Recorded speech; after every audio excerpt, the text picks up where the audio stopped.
how much money do group practice owners make? So this is a common question that people have when they're thinking of starting a group practice or when they are actually in their group practice and they're wondering what this is going to look like.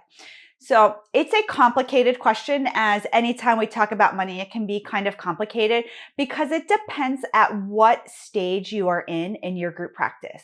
If you're just beginning, it's going to look different than when you're building, and it's going to look different when you're in a stabilization place. And so it really will look different depending on where your additional money is going.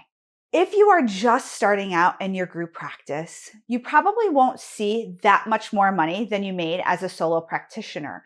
Why? Because maybe you only have one or two clinicians, and some of the money that they're bringing in is going to hiring a virtual assistant, doing things that are going to build the business, like putting more money into your AdWords. And so it really depends on the setup that you have. Where I see a lot of group practice owners really able to start taking money from their group practice or making money from their group practice is when they're in a growth phase, when they are adding clinicians. Maybe they have 5, 10, or 15 clinicians. I know for me, when I had 15 clinicians, I was like, wow, this is really different than when I had 5 or 6 clinicians even. Not that I wasn't making money at any of those stages. So the goal for a group practice owner is to have pay of anywhere from 5 to 10% of the group practice revenue go to the owner. Now, that is going to be separate than what maybe the group practice owner takes in from their own therapy clients. And again, it's going to be closer maybe to like 5% if you are utilizing a lot of money to build your practice. So you're putting into marketing, you're hiring additional administrative staff, you're promoting a clinical director. It might be more at a 10% range if you are at that stabilization place. You have reached your max. You don't want to hire any more. Your expenses are controlled. In fact, you're looking at ways to cut expenses. You're looking at what's really valuable for your practice. So let's talk about it from a different angle. Let's say you are stabilized. You have your team, you have your location, you have maybe a clinical director, you have all the admin support that you need, and your group practice, the revenue, the top number is $1 million. Then the group practice owner can look at a salary from the group practice of $100,000. Now, if they are still seeing clients, you may have additional salary from the clients that they are seeing. So if they brought in 100,000 of revenue, maybe 20% went to, let's just make up a number, 20% of that went to the practice. They would take home $80,000 from their own clients and then $100,000 from their group practice. Now, of course, you have to account for things like taxes, and maybe they have a retirement, and so they're not writing themselves out a check for $180,000 at the end of the year, or maybe even every single month. It really depends on the setup of the business. Are you an LLC or are you an S Corp? What does that look like?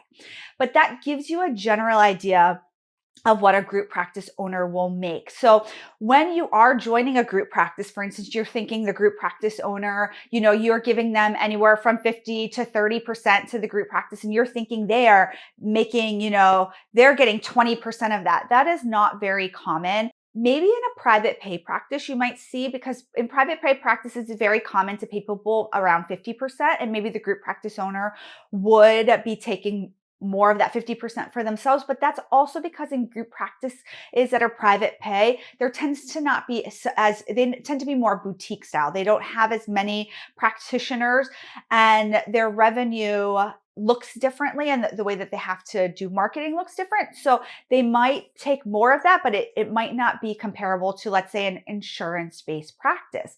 In an insurance-based practice, you have more clients, but the margins are smaller, right? Like usually in an insurance-based practice, you're paying anywhere from the contractors are being paid anywhere from 60 to 70%. So it's only 40 or 30%. So an average 35% to the group practice.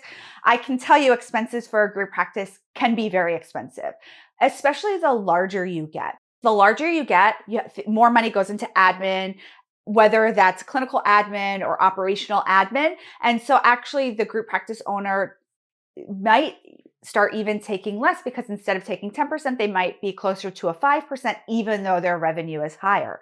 And so when I talk to group practice owners, one of the driving factors is, yes, maybe to see less clients, but they're not doing any less work. They're building the business. They're doing strategic thinking. They're doing a lot of different things to build the practice. So they may see less clients, but it's not, you can't compare like dollar for dollar or hour for hour and the things that the group practice owner does versus like a person in private practice, maybe like a solo practice. So let's talk a little bit more about how group practice owners get paid. But first, let's thank our sponsor, TherapyNotes. If you're thinking of starting a group practice or you have a group practice and you need an electronic health record that's really full service, I want you to check out TherapyNotes.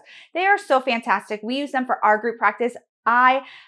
I recommend them hands down. The reporting functions are amazing. You can track your KPIs, key performance indicators, so easily.